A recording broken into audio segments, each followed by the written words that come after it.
Next question over here. Hi, yes. My name is Patrick. I'm a student in Centennial College. My question is, in Islam it says, Jesus Christ, peace be upon him, is not the Son of God. When we are all children of Allah and born of mother and father, for he is only born of a mother, why is he not the Son of God? Brother Patrick asked a very good question, a very important question. He said that why in Islam is Jesus Christ, peace be upon him, not considered a Son of God? When we all are children of God, he being born of a virgin woman, all the more reason should be. See brother, if you tell we are children of God, in that way I've got no problem at all. If you read the biblical language, if you say that we are children of God and Jesus is Son of God, in that context, meaning he is person who follows the commandment of God, most verily all the messengers of God, they are sons of God. But the problem is, if someone says he is not a normal son, but he is the begotten son, then there's a problem. Because if you read the Bible have got sons, the God has got sons by the tons. If you read the Bible, Adam is son of God, Ephraim is son of God, Israel is son of God. It's mentioned in the book of Romans, chapter number 8. All those who are led by the Spirit of God, they are sons of God. That means if you follow the commandment of God, you're a son of God. I've got no problem with that phrase at all. But today, that phrase has been misunderstood.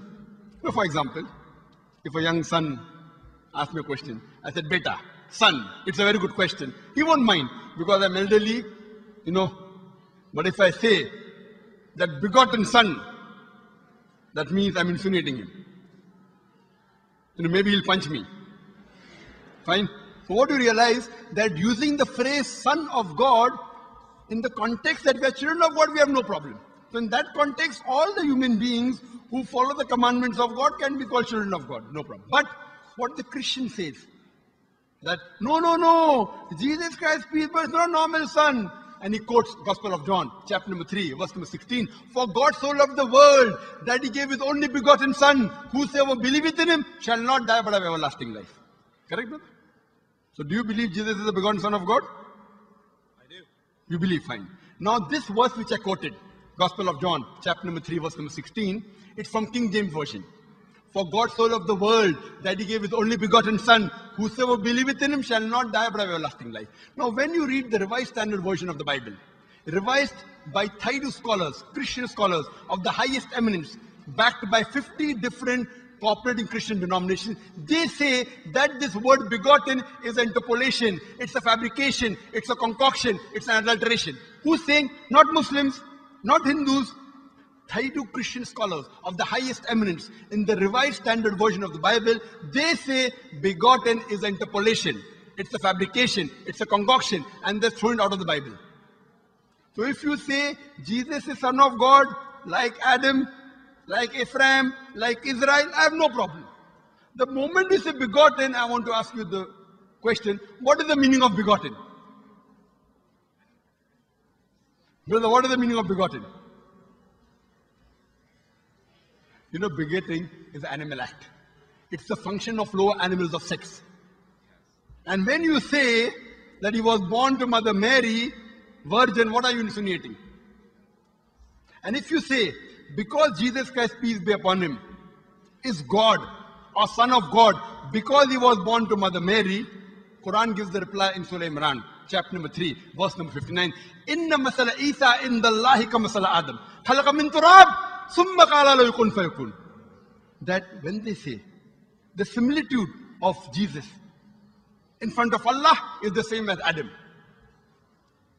They were born from dust and said, be and it was. If you say that Jesus Christ is God because he had no father and only mother, then Adam, peace be upon him, is a greater God. He had no mother and no father according to the Bible. MashaAllah, you're clapping. I like it. So if you say Jesus is God because he had no father, only mother, Adam is a greater God, peace be upon him. He had no mother, he had no father. I never referred to him as a God, but Son of God. That's right. Fine. So Adam is a bigger son of God. Right or wrong? By your definition, Adam would be a god, for he has no mother nor no father. Not my definition, not my definition. By the definition of the Christian missionary. By my definition, he is a messenger of God. Because God cannot beget. I told you in my talk. Lam yalid wa lam yulad. He begets not, nor is he begotten. The moment God begets, he is not God. Son of God meaning pious person, I agree. That's the reason Allah subhanahu wa ta'ala in the Quran, in 99 attributes, he has missed out Ab, father. Why? It's a good attribute, but Allah did not mention Ab meaning father because people started having wrong meaning of the word father. So he used the more difficult word Rab, but did not use Ab.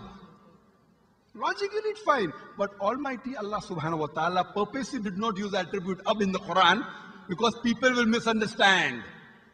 That's the reason English-wise, saying Jesus is the Son of God, meaning messenger of God, I'm with you. But the moment you say begotten Son, I have objection. So you say Jesus is a messenger of God, I say peace be upon him after his name. So I respect Jesus Christ, peace be upon him, more than you, Brother Patrick. Because when I take his name, I have to say peace be upon him. If I do not say that, I'm wrong.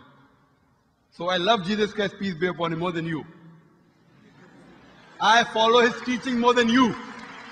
And if you want, I can prove it to you. That's a different argument, not for tonight. Sorry?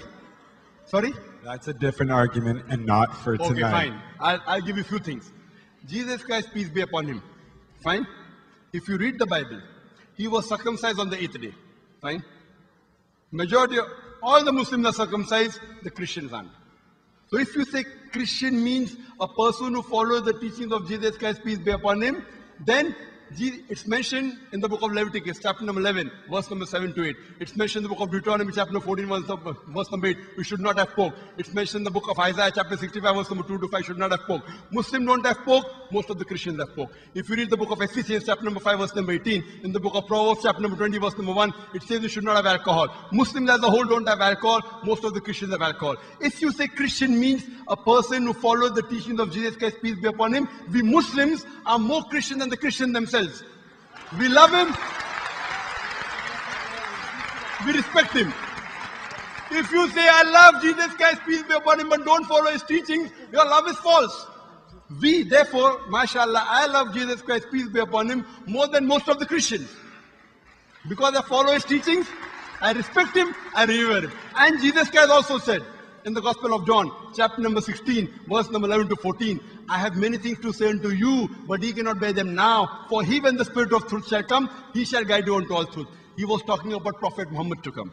So Jesus Christ, peace be upon him, said, you have to believe in the last and final messenger, Prophet Muhammad sallallahu alaihi wasallam. So even that way I'm following Jesus Christ, peace be upon him. I believe in Prophet Muhammad. Do you believe in Prophet Muhammad as the messenger of God? I do. MashaAllah. Now you're more closer to... Allahu Akbar. Allahu Akbar.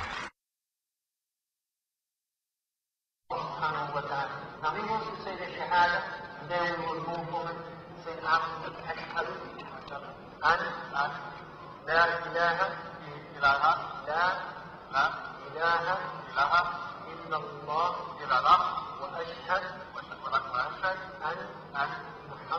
Muhammad Rasulullah.